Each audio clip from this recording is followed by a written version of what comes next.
everyone! It is not officially spring yet, but the world is finally starting to get warmer, at least where I am, which honestly is exactly what my life needs right now. Because the frost is finally starting to thaw and we're rapidly approaching spring, I thought I would talk about 10 albums I would recommend for springtime or warm time listening. Some of these definitely can also serve as summer albums, but I really think of these as like things you listen to either in a field or like on like a 59-degree day when like the flowers are blooming. There are two types of albums in this video. There's ones that you would listen to while like driving with the windows down for the first time, and ones you would listen to while having a picnic in a field. So we'll start with the driving ones first and then get to picnic in a field. The first album I want to talk about is The Sunset Tree by the Mountain Goats. This is like an indie folk album that basically to me is like the epitome of spring. I think I'm probably a little bit biased because I heard it for the first time, I think spring of my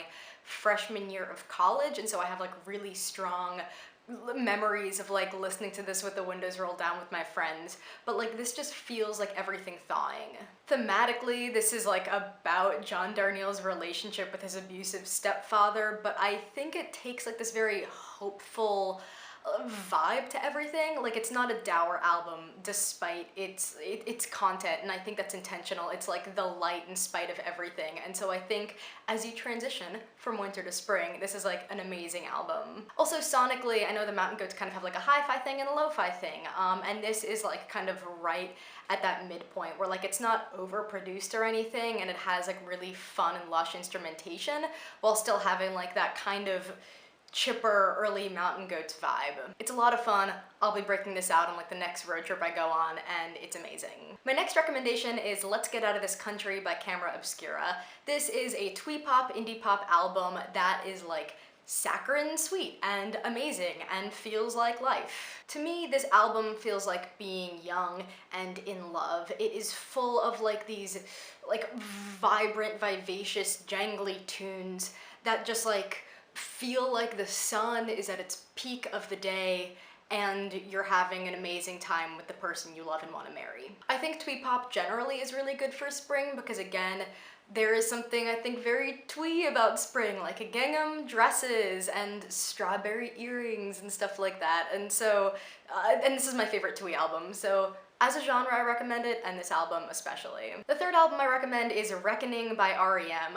I have been going on this project the past year of re-listening to every album I've ever heard, and I haven't gotten to REM yet, so I don't know if this is my favorite album of theirs, but I feel like it might be. I remember Murmur being like very autumnal, and Reckoning is very springy to me, even though like they're at times doing similar things. I don't know what I'm talking about. All I know is that Harbor Coat, the first song on this album, is my favorite REM song. It is jangly as all hell. This is a jangle pop album, by the way, and that song might be like the epitome of get in your car, put on your sunglasses, roll down the windows, we're driving to McDonald's, baby. I think the album has kind of like a depth of sound that, again, I feel like if for whatever reason no one has called me out on this, but I'm trying to justify myself why these are spring albums and not summer albums. It doesn't feel like the sun beating down. It feels, or like the oppressive heat. It feels like a warmth that is still cold, which is what spring is. Number 4 is an EP, and that is Pulling Our Weight by the Radio Department. The Radio Department is my favorite band artist of all time. They are a Swedish dream pop band, and I think what I really love about their stuff, I think like a lot of dream pop gets thought of as like completely airy and spacey, like a beach house, which I love beach house too, this is not a diss, but like just airy sounds that you don't really have to think too much about. There's like a denseness to some of the Radio Department's music, especially on this EP, where like the sounds feel so full, almost like a wall of noise type thing, or almost even like a shoegaze type of thing. And I feel like this one is a really nice transitional album EP into the warmth. The City Limit, which is the last song on this EP, is maybe my favorite song of theirs, and that is just peak being in the car. This is just albums for being in the car, that's not entirely true, but that song especially is like the song for the car. The fifth album I want to recommend, and I'm noticing a trend amongst these albums, and that is 16 Lovers Lane by the Go-Betweens. The reason I'm noticing a trend is this is also a jangle pop album, similar in vibe in ways to Reckoning, so if you like REM, you might like this album. This it's not an album of love songs, that's not entirely true, but like I think of this as a like dark love album. And again, not dark sonically, but like there's this one song, Love Goes On, that is like seemingly on the surface a love song, but like actually really criticizing a lot of stuff about love, whatever. This is like a really lush and dynamic album that still like maintains a warmth about it. I really wonder, and like I say this jokingly but also seriously, how much my perception of spring has to do with going outside again, because there's a song on this album called Streets of Your Town, and I'm like, oh, that's another song for like walking around town or driving around town. And although I've been mocking myself this whole video so far, I actually do think there's merit to what is music you would want to hear while seeing the world again. Because in winter, especially this winter, you're cooped up, and I think this album especially, and all this music, is great for like, we're stepping outside again, we're going on a walk, we're going in a field, or we're going in the car. This is basically just my way of justifying the fact that I've said the same thing for all of these albums, which is, put it on in the car, why don't you? Ooh. The sixth album I want to talk about, and the last in this first section, is, appropriately, The Color of Spring by Talk Talk. Talk Talk is a band that has kind of been all over the place. If you've heard of them, you've probably heard their song, It's My Life, which got a lot of radio play, has been covered all over the place. And what's funny is like they've had like that whole era, and then they've had like an art pop era, which is what this album is, and then I feel like they end their career on all this post-rock, which my personal favorite Talk Talk album is, oh my god, it's Spirit of Eden. They have two big post-rock albums, Laughingstock and Spirit of Eden, and I was afraid I was gonna get a mix-up, but it is Spirit of Eden.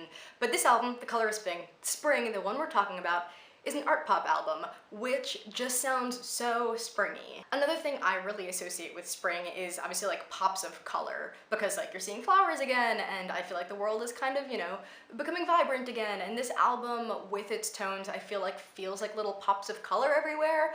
The songs just like have this little life to it, like you're a little ladybug and you're flying and you're bouncing. These aren't metaphors that anyone's gonna understand. But obviously it's called The Color of Spring. It's like about the colors of spring, and it's wonderful. The final four albums I'll be talking about are for when you go on your first picnic. I'm gonna go on a picnic. I've never gone on a picnic, but this year I'm going on a picnic because I need to be out of the house. And the first one, the most obvious one, is From Gardens Where We Feel Secure by Virginia Astley. This is an ambient album, and it is just, it's the picnic. It's the world, it's the fields, it's the gardens. In many ways, actually, this is like if you want to feel like you're at a picnic, but you're indoors because you can't get out, you would listen to this, because like there's all these nature sounds in the music, and like you hear like children laughing in like the background of some songs, and like it feels like you're just a kid frolicking through the meadows. And so you're in the meadows, you might not need music to convey that, but like this really is spring personified. This is like you see the little pollen floating amongst the trees and you feel at peace for the first time in months. It's so delightful. I think all these are on Spotify, and this one you might only be able to get on either Bandcamp, or I know there's like a full video of it on YouTube,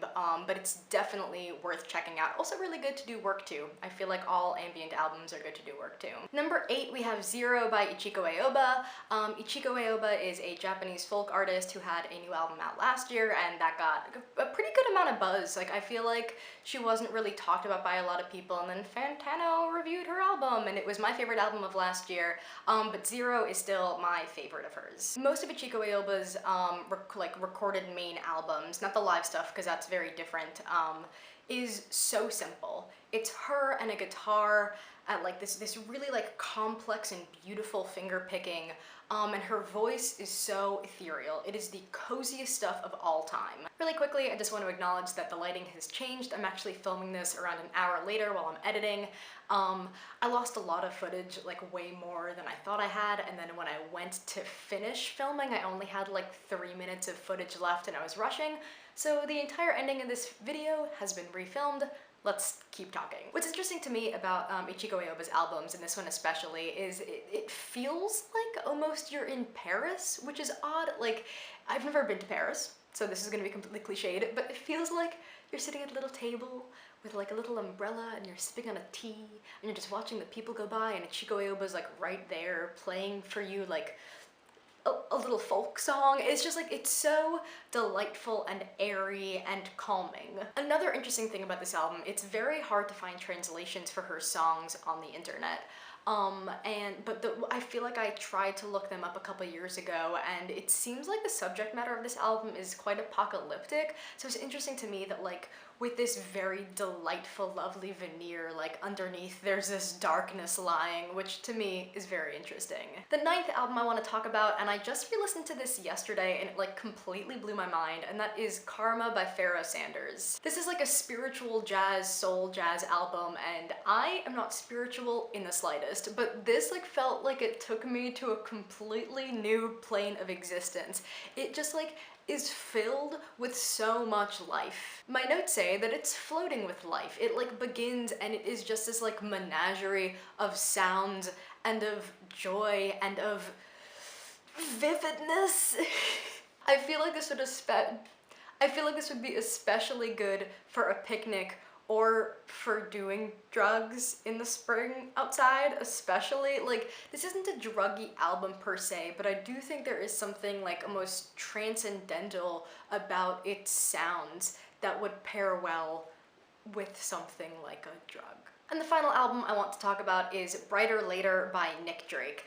Nick Drake is a singer-songwriter, folk artist, and this actually might be my third favorite of his. He has two other like really big albums, which are Pink Moon and 5 Leaves Left. But Brighter Later is the one that makes me think most of spring. This is a very chamber folk album. There is like a lot of oddities and quirks going on in the music, and like a song like Poor Boy or Hazy Jane 2, it feels like you're kind of bopping along with the flowers that are blooming from the trees. But most of all, this album has Northern Sky on it, and Northern Sky is my second favorite song of all time. It is the springiest song of all time. It is the best love song of all time. It is just so delightful and so springy. If I could like frolic like a literal princess in a garden and do that to one song, it would be Northern Sky. That would be the one. Northern Sky by Nick Drake. And I don't think it's just that song. I really think that the whole album, I mean, like, Nick Drake's voice is kind of always lends itself to like this kind of calming atmosphere for me, and just the tones on this album particularly are very springy. So yeah, those are the 10 albums that I recommend for springtime listening.